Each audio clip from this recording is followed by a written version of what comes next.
Hey guys, Jake Hamilton here in Washington, D.C. We are at the National Museum of African American History and Culture talking with the entire cast of Black Panther Wakanda Forever about their memories of the late, great Chadwick Boseman as we honor the Chadwick Boseman Foundation and look toward one of the most anticipated films of the year.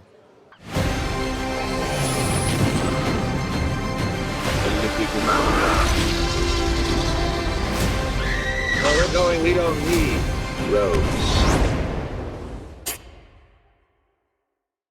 So much about this movie, and honestly this night, is about the lessons that we keep with us from our heroes. What is a life lesson that you learned from Chadwick that you think about tonight and that you think about on a day-to-day basis just because it's still with you? Oh man, life lesson.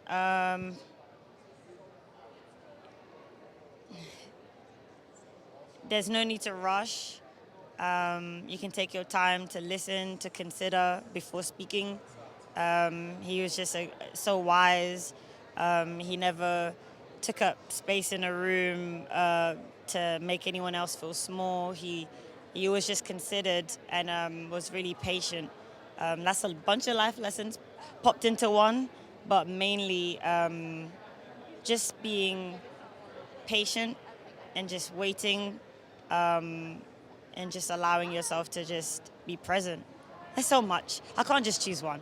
Cut you loose on this. I'd imagine for the rest of your life, when you walk onto the street, people will do the Wakandan Yes. salute. In your entire life, who is the coolest person to do it where you almost stopped in your tracks and said, oh my God, that person is doing it to me? That's so hard. I guess, I don't know.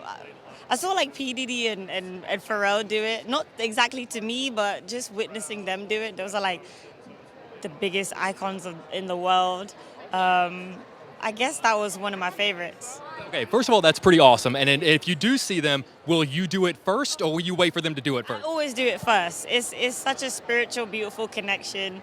It's actually derived from ancient Egypt, something that Chadwick, brought to the film and brought to the world of Wakanda. So yes.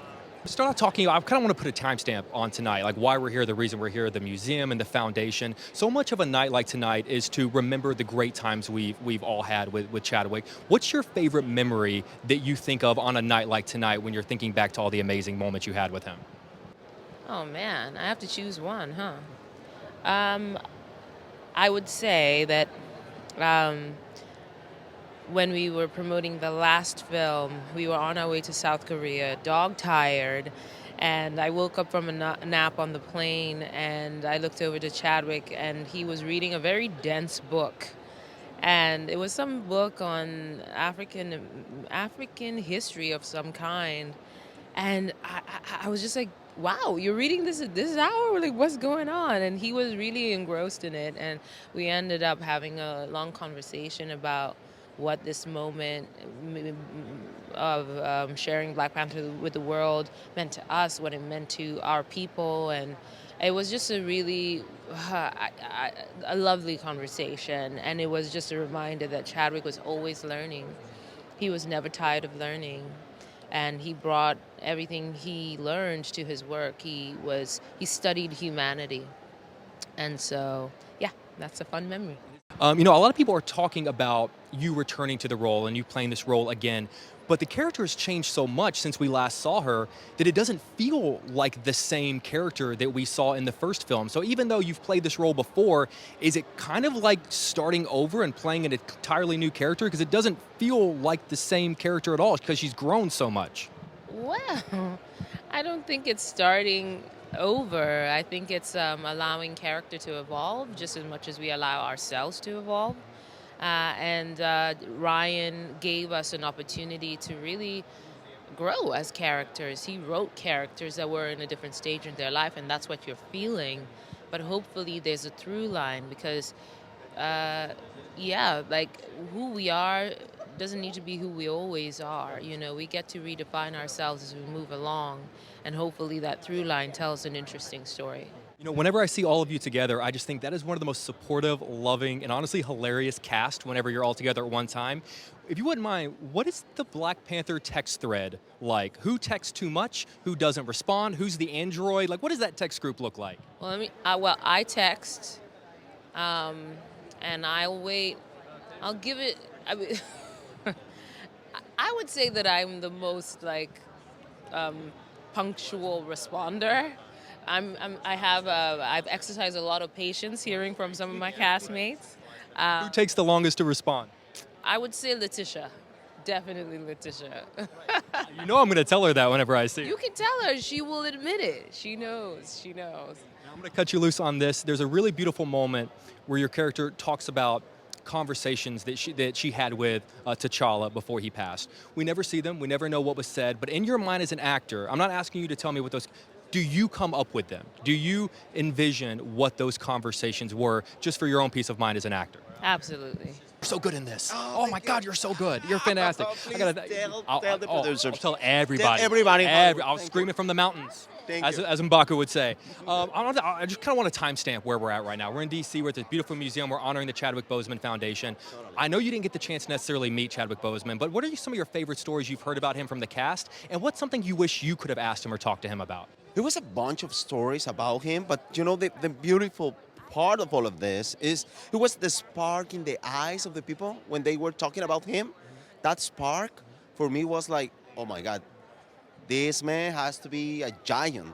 So when you go to that set and you know that was the giant set, it's so great, such a beautiful and breathtaking experience to be there. And all of this team, all of these guys, they were so fantastic. So it's beautiful to be part of this wonderful family.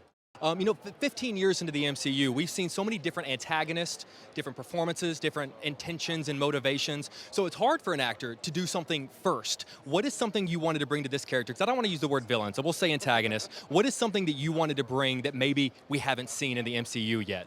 Well, I'm not I don't know exactly if we haven't seen it or not, but the thing is, we try to go deep in the emotions and motivation of a simple man, a common man. I know this is a superhero; he has superpowers and everything, but at the end, it was just a simple man with the motivations.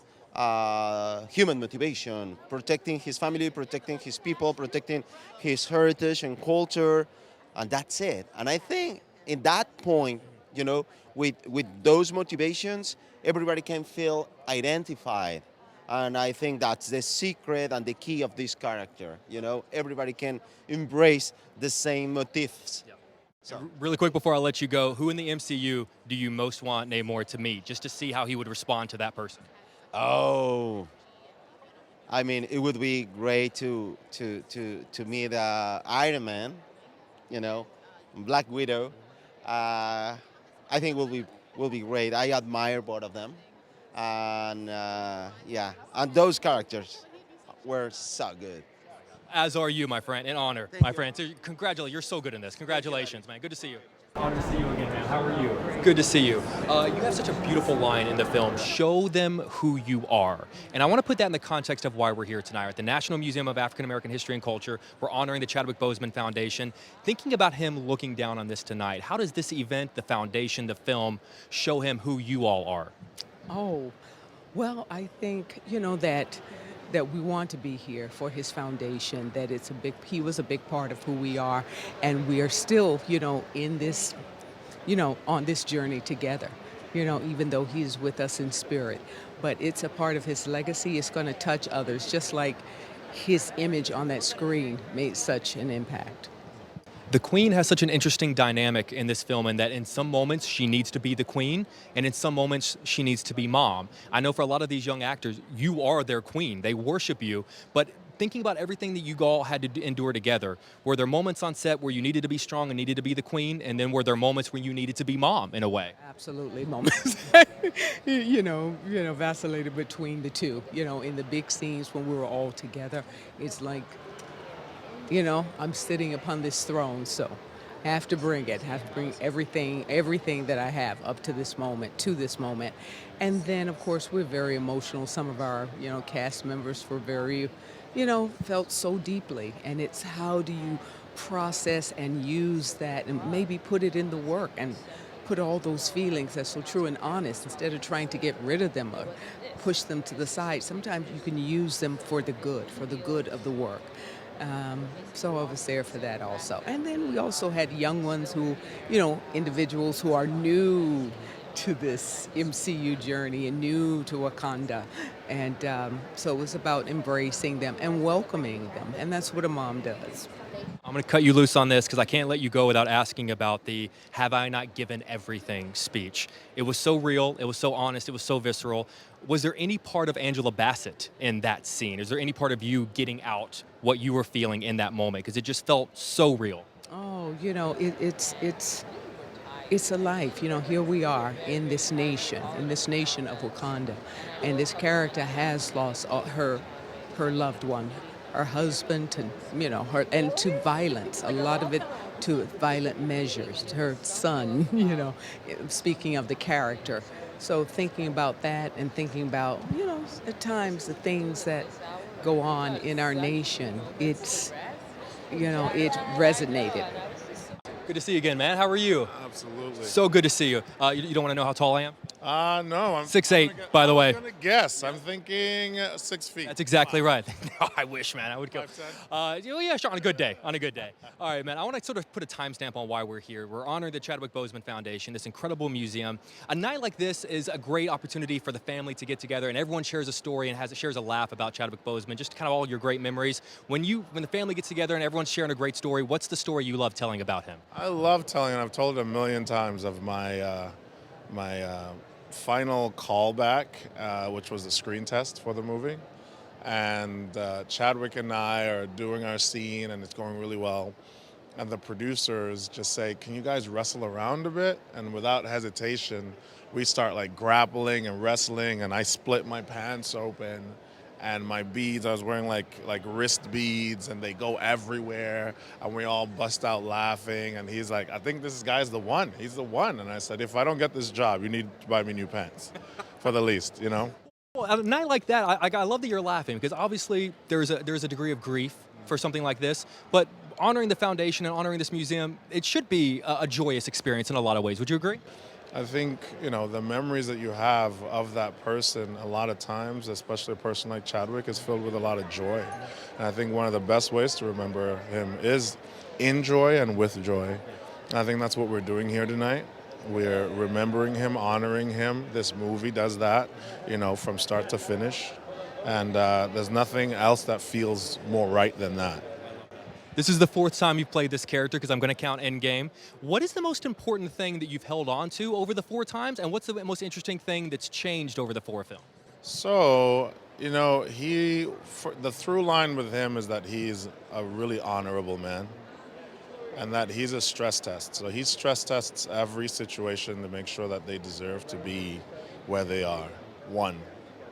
A thing that changes is his relationship to everything, because he's very much the traditionalist, but he is forced to come to reckon with the world changing around him and becoming so much bigger, the universe even, with the events of Endgame and all that. It's like they're encountering all kinds of intergalactic personalities, you know what I mean? So their world and their universe has broadened and expanded with beyond anything he could ever imagine. So really just like understanding that and having him shift with the shifts, because he has no choice.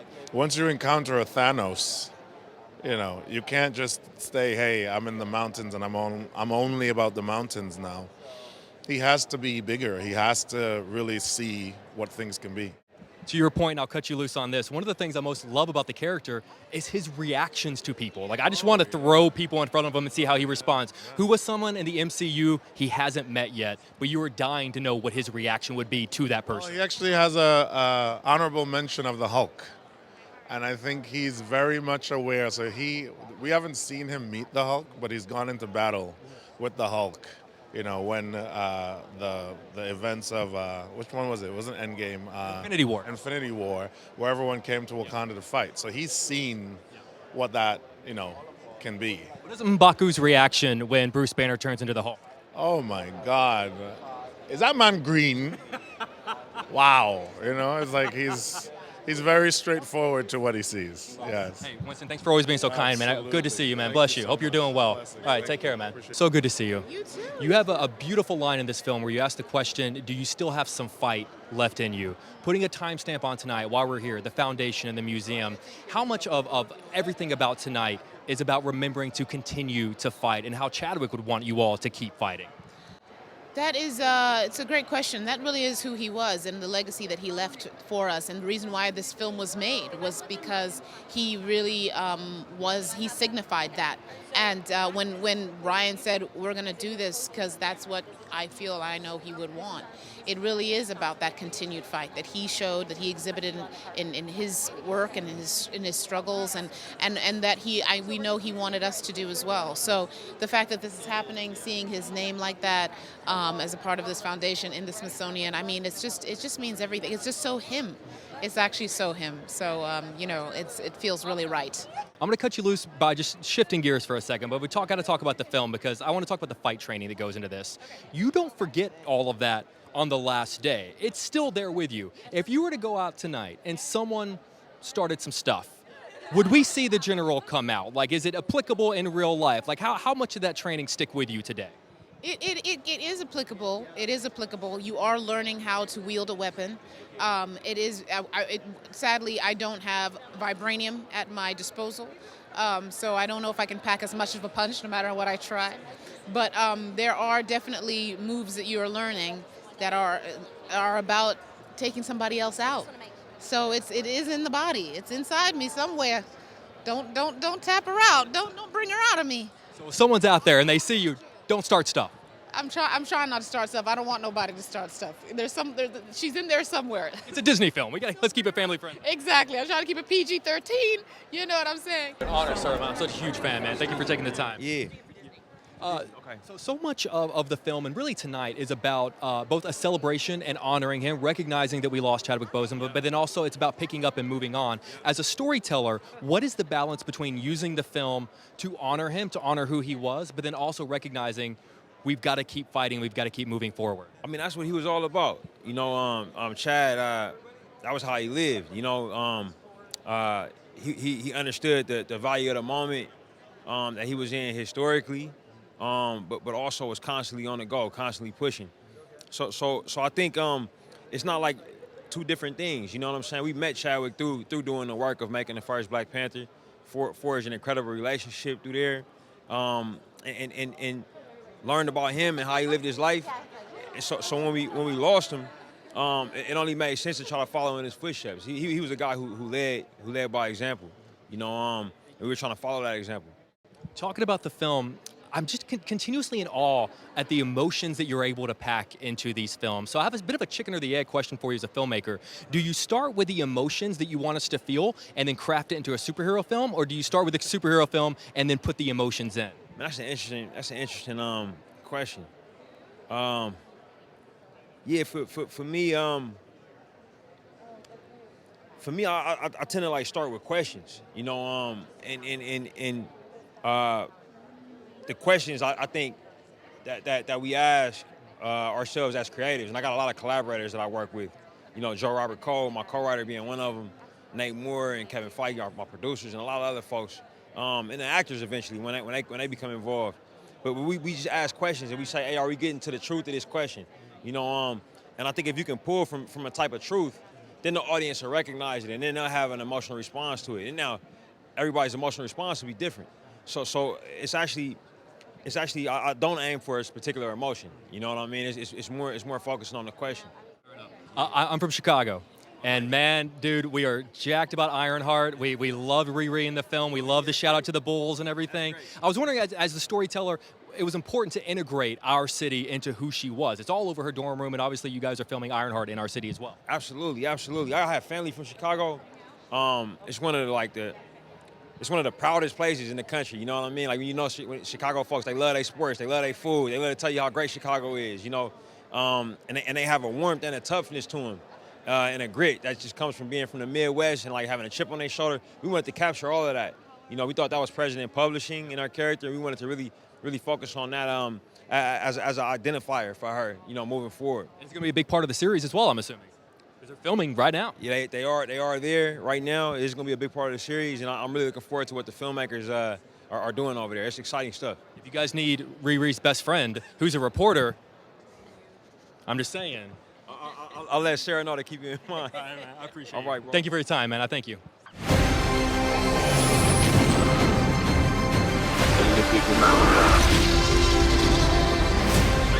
Where we're going, we don't need roads.